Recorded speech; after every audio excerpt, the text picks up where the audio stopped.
Les saluda su amigo, el Cuervo. Y la Dama de Negro.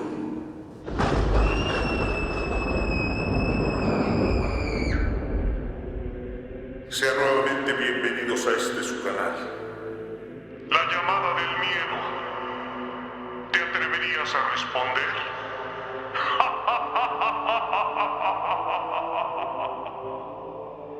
Es realmente un gusto estar nuevamente con todos ustedes esta noche.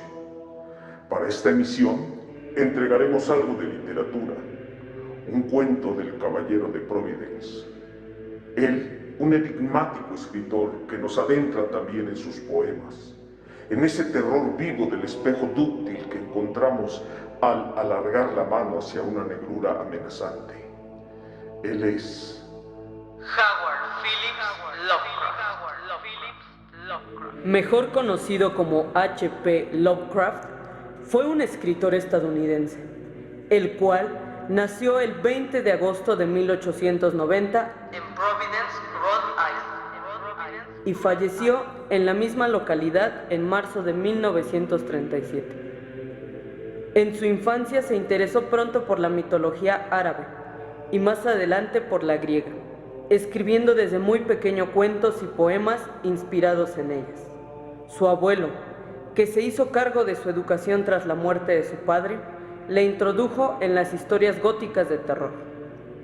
Lovecraft desarrolló una mitología propia dentro del género del terror, siguiendo una corriente de terror cósmico, materialista, muy alejada de las vertientes tradicionales del género. Considerado uno de los más brillantes y originales autores de narrativa fantástica del siglo XX, la fama de H.P. Lovecraft creció sobre todo después de su muerte, cuando su obra, aparecida inicialmente en revistas especializadas, Fue publicada en Bolonia. en su narrativa se funden elementos heterogéneos. El influjo de Edgar Allan Poe, reconocible en ciertas atmósferas y recursos técnicos de sus cuentos juveniles. Sus obras se hallan marcadas por el pesimismo y el cinismo, y suelen dividirse en tres periodos: la época de las historias macabras, 1905-1920, el ciclo del sueño 1920-1927 y los mitos de Cthulhu. 1925-1930. Sus relatos son el germen de toda una lectura popular que ha encontrado su ser entre pulpos espaciales y entidades cósmicas llenas de magia extraterrestre. Pero también podemos descubrirlo en su poesía, como radiografía encriptada de un espíritu que quizá ni siquiera se develó a sí mismo su íntima verdad. A continuación, presentamos el relato Dagon.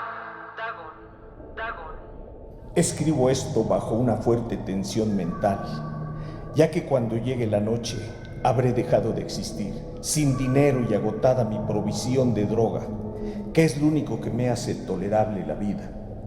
No puedo seguir soportando más esta tortura. Me arrojaré desde esta ventana de la barandilla a la sórdida calle de abajo. Pese a mi esclavitud a la morfina, no me considero un débil ni un degenerado. Cuando hayan leído estas páginas atropelladamente garabateadas, quizás se hagan una idea, aunque no fue del todo, de por qué tengo que buscar el olvido o la muerte. Fue en una de las zonas más abiertas y menos frecuentadas del anchuroso Pacífico, donde el paquebote en el que yo iba de sobrecargo cayó apresado por un corsario alemán. La Gran Guerra estaba entonces en sus comienzos y las fuerzas oceánicas de los hunos aún no se habían hundido en su degradación posterior. Así que nuestro buque fue capturado legalmente y nuestra tripulación tratada con toda la deferencia y consideración debidas a unos prisioneros navales. En efecto, tan liberal era la disciplina de nuestros opresores que 5 días más tarde conseguí escaparme en un pequeño bote, con agua y provisiones para bastante tiempo. Cuando al fin me encontré libre y a la deriva, tenía muy poca idea de cuál era mi situación. Navegante, poco experto, solo sabía calcular de manera muy vaga, por el sol y las estrellas, que estaba algo al sur del Ecuador. No sabía en absoluto en qué longitud y no se divisaba isla ni costa alguna. El tiempo se mantenía bueno y durante incontables días navegué sin rumbo bajo el sol abrasador, con la esperanza de que pasara algún barco o de que me arrojaran las olas a alguna región habitable. Pero no aparecían ni barcos ni tierra, y empecé a desesperar en mi soledad, en medio de aquella ondulante e ininterrumpida inmensidad azul. El cambio ocurrió mientras dormía. Nunca llegaré a conocer los pormenores, porque mi sueño, aunque poblado de pesadillas, fue ininterrumpido. Cuando desperté finalmente, descubrí que me encontraba medio succionado en una especie de lodazal viscoso y negruzco que se extendía a mi alrededor, con monótonas ondulaciones hasta donde alcanzaba la vista, en el cual se había adentrado mi bote cierto trecho. Aunque cabe suponer que mi primera reacción fuera de perplejidad ante una transformación del paisaje tan prodigiosa e inesperada, en realidad sentí más horror que asombro, pues había en la atmósfera y en la superficie putrefacta una calidad siniestra que me heló el corazón. La zona estaba corrompida de peces descompuestos y otros animales menos identificables que se veían emerger en el cieno de la interminable llanura.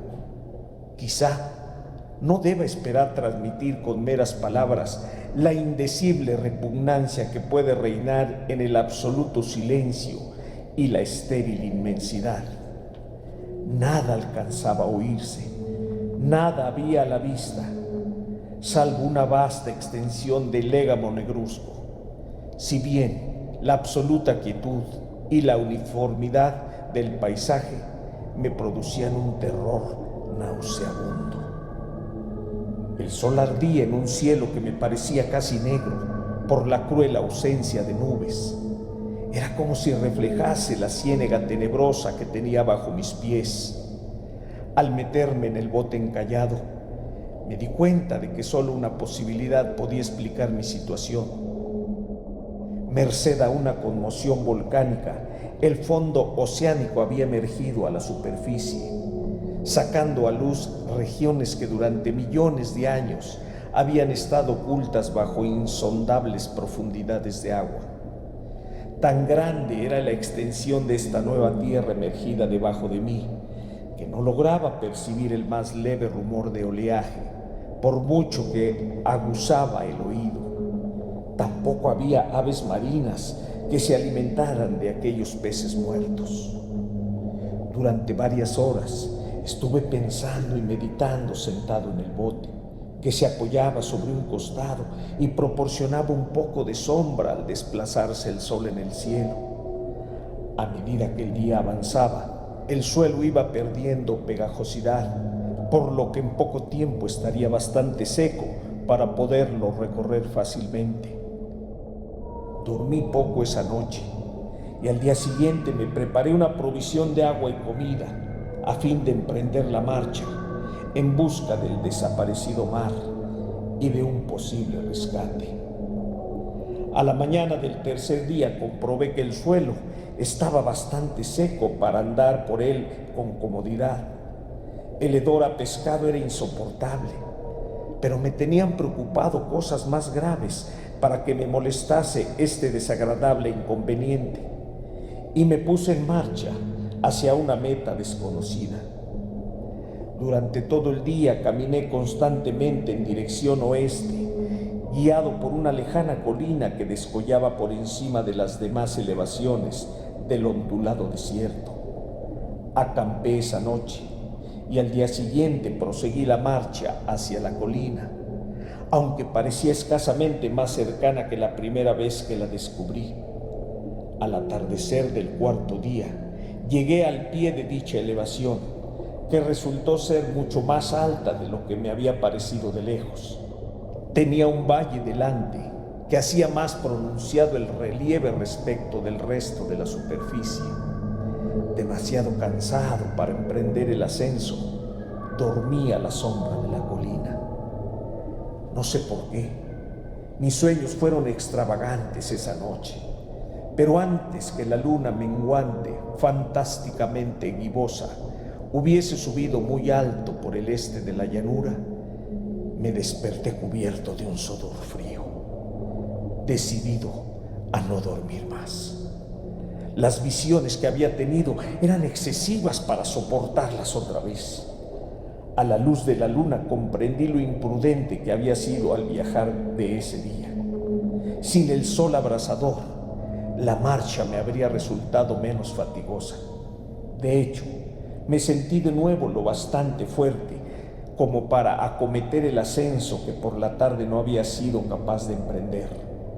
Recogí mis cosas e inicié la subida a la cresta de la elevación. Ya he dicho que la ininterrumpida monotonía de la ondulada llanura era fuente de un vago horror para mí, pero creo que mi horror aumentó cuando llegué a lo alto del monte y vi al otro lado una inmensa cima o cañón cuya obscura concavidad aún no iluminaba la luna. Me pareció que me encontraba en el borde del mundo, escrutando desde el mismo canto hacia un caos insondable de noche eterna. En mi terror se mezclaban extraños recuerdos del paraíso perdido y de la espantosa ascensión de Satanás a través de remotas regiones de tinieblas.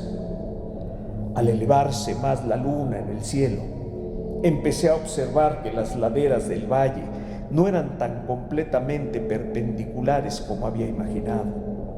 La roca formaba cornisas y salientes que proporcionaban apoyos relativamente cómodos para el descenso. Y a partir de unos centenares de pies, el declive se hacía más gradual.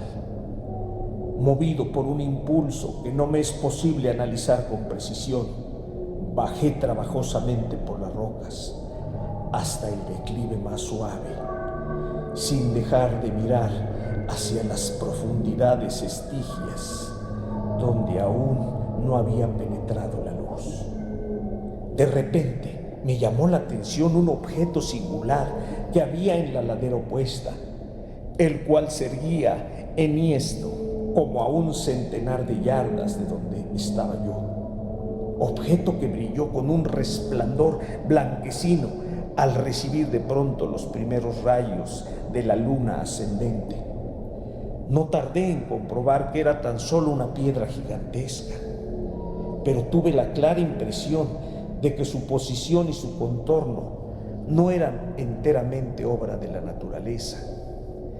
Un examen más detenido me llenó de sensaciones imposibles de expresar, pues pese a su enorme magnitud y su situación en un abismo abierto en el fondo del mar cuando el mundo era joven, me di cuenta, sin posibilidad de duda, de que el extraño objeto era un monolito perfectamente tallado, cuya imponente masa había conocido el arte y quizá el culto de criaturas vivas y pensantes. Confuso y asustado, aunque no sin cierta emoción de científico o de arqueólogo, examiné mis alrededores con atención. La luna, ahora casi en su seno, asomaba espectral y vívida por encima de los gigantescos peldaños que rodeaban el abismo, y reveló un ancho curso de agua que discurría por el fondo formando meandros, perdiéndose en ambas direcciones y casi lamiéndome los pies donde me había detenido. Al otro lado del abismo, las pequeñas olas bañaban la base del ciclópeo monolito, en cuya superficie podía distinguir ahora inscripciones y toscos relieves. La escritura pertenecía a un sistema de jeroglíficos desconocido para mí. distinto de cuantos yo había visto en los libros y consciente en su mayor parte en símbolos acuáticos esquematizados, tales como peces, anguilas, pulpos, crustáceos, moluscos, ballenas y demás. Algunos de los caracteres representaban evidentemente seres marinos desconocidos para el mundo moderno, pero cuyos cuerpos en descomposición había visto yo en la llanura surgida del océano. Sin embargo, fueron los relieves los que más me fascinaron, claramente visibles al otro lado del curso de agua. A causa de sus enormes proporciones, había una serie de bajorrelieves cuyos temas habrían despertado la envidia de un doré. Creo que estos seres pretendían representar hombres, al menos cierta clase de hombres, aunque aparecían retosando como peces en las aguas de alguna gruta marina o rindiendo homenaje a algún monumento monolítico bajo el agua también. No me atrevo a descubrir con detalle sus rostros y sus cuerpos, ya que el mero recuerdo me produce válidos, más grotescos de lo que podría concebir la imaginación de un Poe o de un Bull. Eran detestablemente humanos en general, a pesar de sus manos y pies palmeados, sus labios espantosamente anchos y flácidos, sus ojos abultados y vidriosos, y demás rasgos de recuerdo menos agradable. Curiosamente, parecían cincelados, sin la debida proporción con los escenarios que servían de fondo, ya que uno de los seres estaba en actitud de matar una ballena de tamaño ligeramente mayor que él. Observé, como digo, sus formas grotescas y sus extrañas dimensiones, pero un momento después decidí que se trataba de dioses imaginarios, de alguna tribu pescadora o marinera, de una tribu cuyos últimos descendientes debieron perecer antes que naciera el primer antepasado del hombre, de Piltdown o de Neandertal.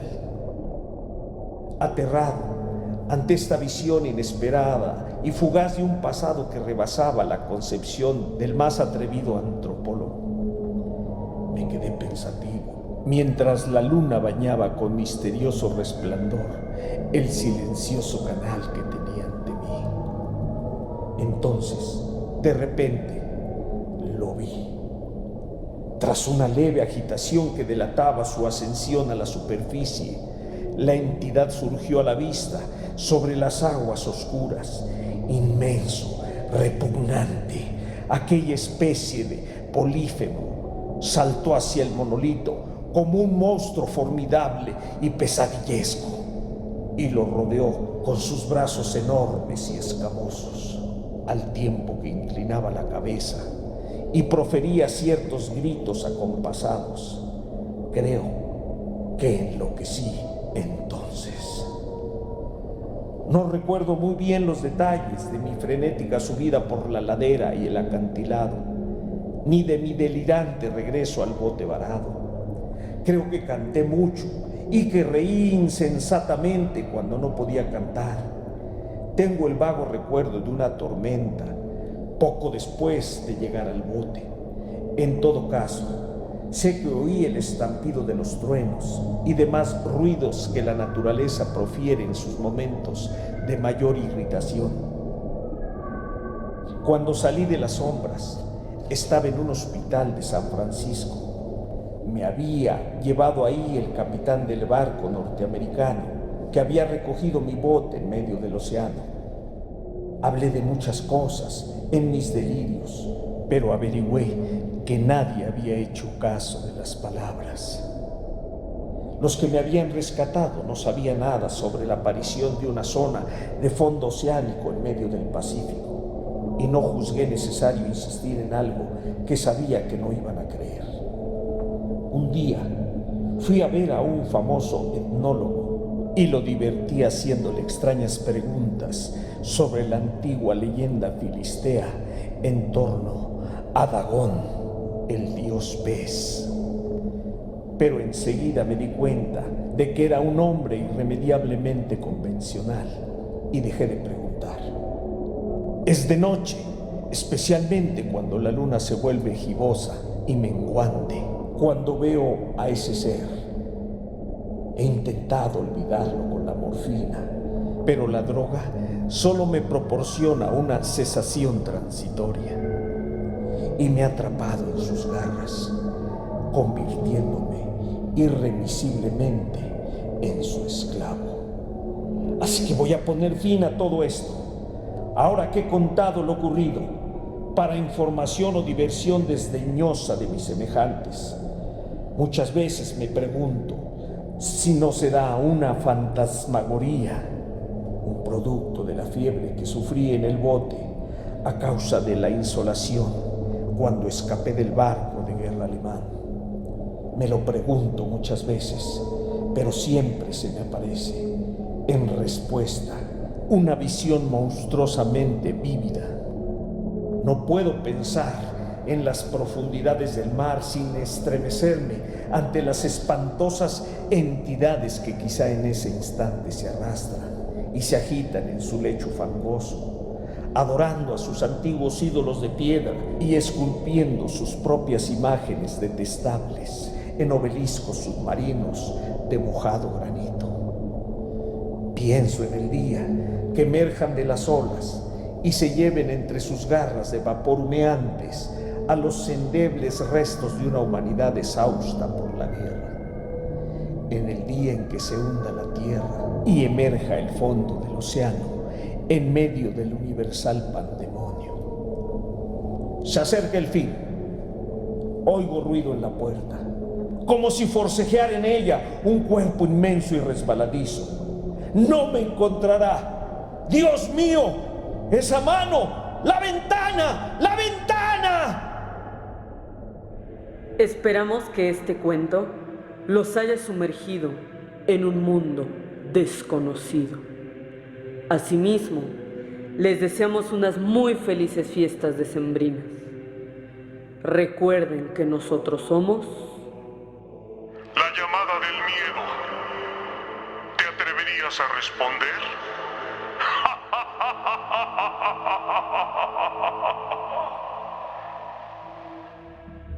No se olviden de suscribirse a nuestro canal, activar la campanita para recibir notificaciones cuando subamos un nuevo relato.